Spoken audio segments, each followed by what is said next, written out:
મિત્રો મોરબી જિલ્લામાં એક એવી ઘટના આવી છે, આ બેન જોઈ લો તમે, આ બેન હું બોલે છે સાંભળો પેલા, પછી આખો વિડીયો બતાવું, પેલા સાંભળો. કઈક બહારથી ઠંડુ લઈ આવ્યા હતા, થમ્સઅપ ની બોટલ હતી 10 વાળી નાની. હવે એમાં શું હોય શું નહીં ખબર નહોતી, તો પીધું. ત્યાર પછી હું બેભાન થઈ ગઈ, મને ખ્યાલ જ. હવે હું તમને આખો વિડીયો આગળ બતાવીશ. આ બેને જે ભાઈને ભાઈ બનાવ્યો તો એ ભડવો નીકળો. ઘટના કઈક એવી છે કે આ બેન જે છે એને એક ભાઈ બનાવ્યો હતો સોશિયલ મીડિયા થ્રુ, અને આ બેન છે બ્યુટી પાર્લર વાળા. એને 4-5 લોકોએ સોડામાં ઓલું પાઈ દીધું, કંઈક એવું પદાર્થ પાઈ દીધો. સોડામાં પદાર્થ પાઈ અને એ લોકો એવું દુષ્કર્મ આચર્યું આ બેન આરે કે જમીન નીચે પગ સરકી જાય. થમ્સઅપ સોડામાં એને કંઈક એવું પાઈ દીધું. બેનને બેભાન કરી આખી રાત એની સાથે ના કરવાનું કાંડ કર્યું.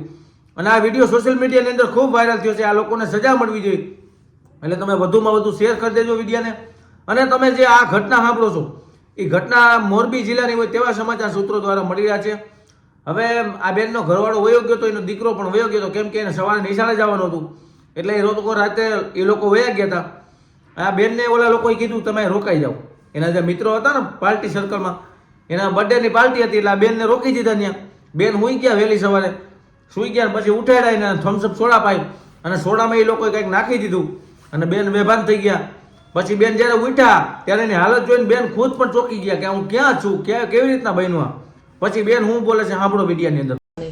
તો ઈ ટાઈમે છે ને જયદીપભાઈએ કઈક બહારથી ઠંડુ લઈ આવ્યા હતા, થમ્સઅપ ની બોટલ હતી 10 વાળી નાની. હવે એમાં શું હોય શું નહીં ખબર નથી, કે બેન તમે લ્યો પીવો તમે.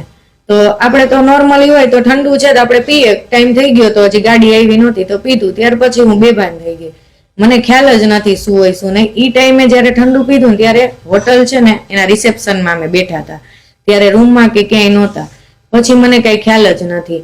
સવારે હું જઈ ગઈ તો હોટલના રૂમમાં હતી, અને મારી હાલત કંઈક અલગ જ હતી, જે તમે સમજી શકો છો એ રીતની. ત્યાર પછી છે ને મેં પૂછ્યું જયદીપભાઈને, હું ઘરે જ વહી ગઈ કેમ કે હું બી ગઈ ને મારા ઘરેથી કન્ટિન્યુ કોલ હતા એટલા માટે.